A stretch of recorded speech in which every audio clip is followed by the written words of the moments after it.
ঘটনাটি শেয়ার করব সেটা আমার এবং আমার বন্ধুদের সাথে ঘটে যাওয়া একটি বাস্তব লোমহর্ষক ঘটনা। ঘটনার প্রেক্ষাপটের বর্ণনা দিয়ে নেই সকলের বোঝার সুবিধার্থে। গ্রামের পশ্চিম পাশে গোমতী নদী, তার পাশ ঘিরে শ্মশান। উত্তর পূর্ব পাশ থেকে কাঁচা রাস্তা শুরু।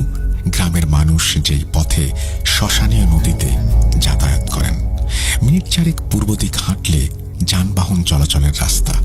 রাস্তার ওপারে মানুষের বসত বাড়ি। নদীর এপার ওপার ধুধু ফসলি জমি। চাঁদের ঝাপসা আলোতে স্পষ্ট দেখা যাচ্ছিল চারপাশটা। কথা না বাড়িয়ে ঘটনায় যাওয়া যাক।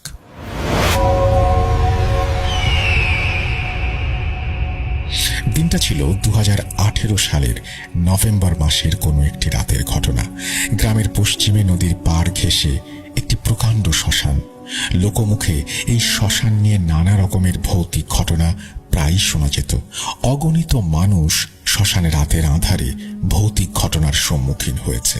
তবে আমাদের সঙ্গে এই ঘটনা ঘটার 2 দিন আগের রাতে গ্রামের এক মাঝি একটি ভয়াবহ দৃশ্য লক্ষ্য করেছেন এই শ্মশানে। পরে আমরা মাঝির বাড়িতে যাই এবং তার সাথে কথা বলে জানার চেষ্টা করি। তিনি আমাদের বলেন, তখন রাত 12টা। মাঝি মাছ ধরে ফেরার পথে কয়েকটি বিশাল আগুনের কুণ্ডলী শ্মশানের ওপর উঠতে দেখেছেন। তা দেখে তিনি দৌড়ে বাড়িতে চলে আসেন। সকাল থেকে তার অসম্ভব জ্বর। তাই সেদিন আমি আমার 3 বন্ধু আনিস, সুমন, ইয়াসিন দুপুরে প্ল্যান করলাম আগামীকাল আমরা সেই নদীর পাড়ে দূরে কোথাও অবস্থান করব আর লক্ষ্য করব কিছু দেখা যায় কিনা। যেই কথা সেই কাজ। আমরা রাত 10টায় সেই শ্মশানের নিকটবর্তী একটি জায়গায় চলে আসি। আনিস সাথে করে কিছু খাবার নিয়ে নিয়েছিল, যাতে সেখানে বসে থাকতে বিরক্ত না লাগে আর ক্ষুধা পেলে যেন খাওয়া যায়। কিছুক্ষণ 4-5টা হাঁটাহাঁটি করে আমরা নদীর পাড়ে ঘাসের ওপরে বসে গল্পগুজব করছিলাম। রাত তখন 1টা ছুঁই ছুঁই। ইয়াসিন বিরক্ত গলায় বলল, আরে এইসব আর দেখা দিবে না, চল বাড়িতে যাই। তবে সুমন আর আমি একদম সারা রাত বসে থাকবো এই বলে অপেক্ষা করছিলাম। সুমন একটু বুদ্ধি খাটিয়ে বলল, চল লুডো খেলে সময় পার করি। আমিও সম্মত হলাম। অনেকক্ষণ খেলেছিলাম, প্রায় রাত 3টা। খেলার ফাঁকে ফাঁকে সবাই একটু শ্মশানের দিকে খেয়াল রাখছিলাম। বলে রাখা ভালো, আমরা 4 জন যে সাহসী ছিলাম এমন না, তবে এই সব নিয়ে কেউ তেমন বিশ্বাস করতাম না। হঠাৎ করে সুমন হাতের ইশারায় আমাদের নদীর দিকটা দেখালো। সাথে সাথে মাথা ঘুরিয়ে আমরা দেখলাম নদীর ওপার থেকে একটি বিশাল আগুনের কুণ্ডলী উঠতে উঠতে শ্মশানের উপরে একটি গাছে এসে পড়ল। আমরা হাঁ করে এক মুহূর্ত বিষয়টা লক্ষ্য করলাম। সুমন একটু বিব্রত হয়ে বলল, সত্যি কি এসে পড়ল? তারপর আমরা একটু নড়াচড়া দিয়েই বসলাম ভালো করে বিষয়টা লক্ষ্য করার জন্য।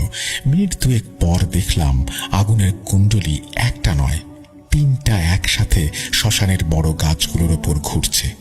ঘটনাটা প্রায় 3-4 মিনিট আমরা দেখেছি। অতঃপর ইয়াসিন ঘটনাটি ভিডিও করার জন্য ফোনটা হাতে নিল।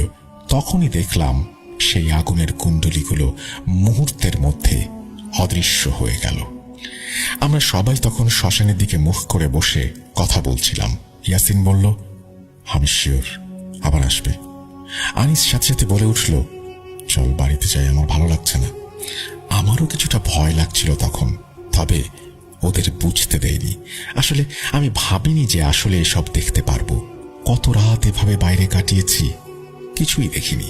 সুমন কিছুটা হাসির ভঙ্গিতে বলল, এখনই ভয় পাচ্ছিস কেন? কথাটা শেষ হতেই একটা গরম হাওয়া আমার গায়ে এসে লাগলো। বাতাসটা পাওয়ার পর আনিসের চোখের দিকে তাকাতেই স্পষ্ট একটা ভয় লক্ষ্য করতে পারলাম। ইয়াসিন ও সুমনও অনুভব করতে পেরেছে, তবে বেশি গুরুত্ব দেয়নি। ইতোমধ্যে আনিস যাওয়ার জন্য সম্পূর্ণ প্রস্তুত, সে আর এখানে থাকবে না এই বলে হাঁটা শুরু করলো। আমি আনিসকে থামানোর জন্য উঠলাম। ততক্ষণে আনিস প্রায় আমাদের থেকে 10 কদম বেশি দূরে চলে গেছে। আমি দ্রুত পায়ে আনিসকে পেছন থেকে ধরার জন্য ডাক দিলাম। আনিস বলল, আমার ভয় লাগছে। আমি আনিসকে আশ্বাস দিয়ে বললাম, চল ওদেরকে তাহলে বুঝিয়ে নিয়ে আসি। বিশ্বাস করানো কঠিন হয়ে যাবে এই কথাটা যে মাথা ঘুরিয়ে আমি পেছনে তাকাতেই দেখলাম সুমন ও ইয়াসিন ওখানে নেই। এখানে বলে রাখা ভালো, আমার সাথে আনিসের কথা হয়েছে সর্বোচ্চ 40 সেকেন্ড। এখানে চারপাশটা ছিল খুবই পরিষ্কার। এইটুকু সময়ের মধ্যে কারো কোথাও হারিয়ে যাওয়া একেবারেই সম্ভব না, শুধুমাত্র পানিতে যাওয়া ব্যতীত। আমি এবং আনিস বিষয়টা ভালোভাবে বোঝার জন্য এগিয়ে গেলাম। আমরা দেখলাম ওদের জুতোগুলো ওখানেই পড়ে আছে। আমি আনিসের দিকে তাকিয়ে বললাম, আমাদের সাথে খারাপ কিছু ঘটতে চলেছে, চল দৌড়াই। বলার সাথে সাথে আমরা দৌড়াতে শুরু করি। দৌড়ানোর এক পর্যায়ে আনিস আমাকে অবাক করে দিয়ে বলতে থাকে, পেছনে তাকিয়ে দেখ, ওটা কি আসছে। আমি দৌড়ের মধ্যে কিছুটা মাথা ঘুরিয়ে যা দেখলাম তা দেখার জন্য আমি মোটেই প্রস্তুত ছিলাম না। আমি দেখলাম দুটো সাদা ঘোড়া উড়ে উড়ে আমাদের দিকে আসছে, আর সেই ঘোড়াগুলোর ওপর দুটো কালো জামা পরা কিছু একটা বসা। এক পলকেই পুরো দৃশ্যটা লক্ষ্য করতে পেরেছি। তারপর আর পেছনে দেখার সাহস হয়নি। বলে রাখা ভালো, গ্রামের চাষাবাদের জমি থেকে যানবাহনের রাস্তাটা অনেকটাই উঁচুতে। দৌড়াতে দৌড়াতে আমরা গ্রামের সেই উঁচু রাস্তায় উঠতেই আনিস একটা চিৎকার দিয়ে মাটিতে পড়ে যায়। আমি দাঁড়িয়ে আনিসকে তোলার কোনো সাহস বুকে সঞ্চার করতে পারিনি। আমি দৌড়ে রাস্তার অপর পাশে একটি বাড়িতে চলে যাই। বাড়ির ভেতরে ঢুকে আমি যেন প্রাণ ফিরে পাই। আমি চিৎকার দিয়ে মাটিতে পড়ে যাই। আমার চিৎকারের আওয়াজে মিনিট খানেক পর একটা টুপি মাথায় মুরব্বী ঘরের জানালা খোলেন।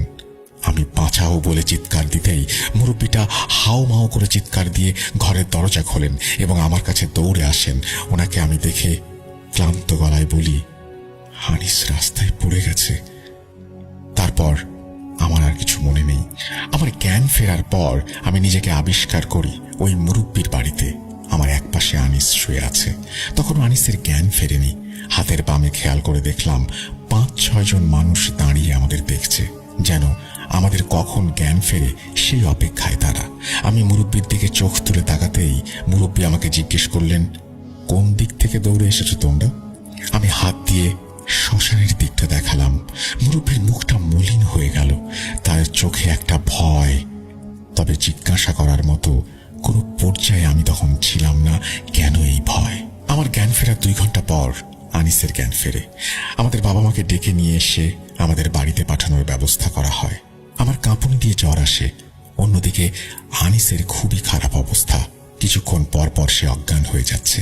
ওদিকে ইয়াসিন এবং সুমনের কোনো খবর নেই। নিজের থেকেও বেশি চিন্তা হচ্ছিল ওদের জন্য।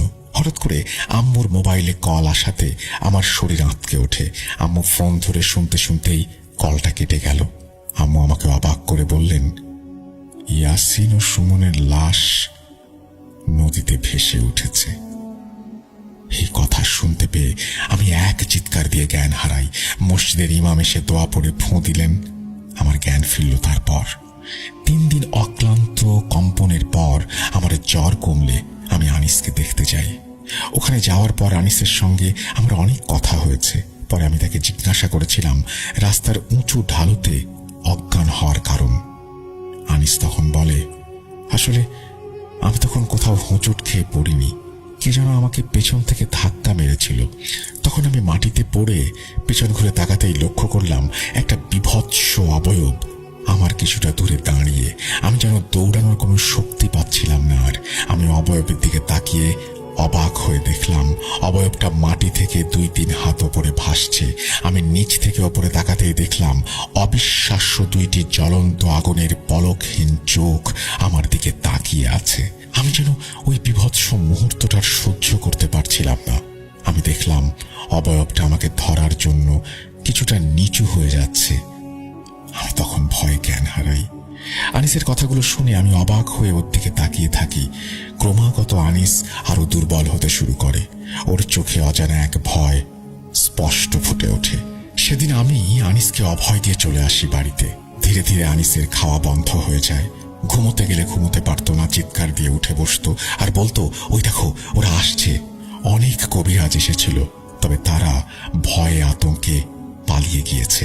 যাওয়ার সময় বলেছে এটা খুবই শক্তিশালী জিন, আমরা পারবো না। এইভাবে প্রায় 18 দিন পর আনিস এক রাতে ইহকাল ছেড়ে চলে যায়। আনিসের মৃত্যুর পর আমার বাবা আরো চিন্তিত হয়ে পড়েন।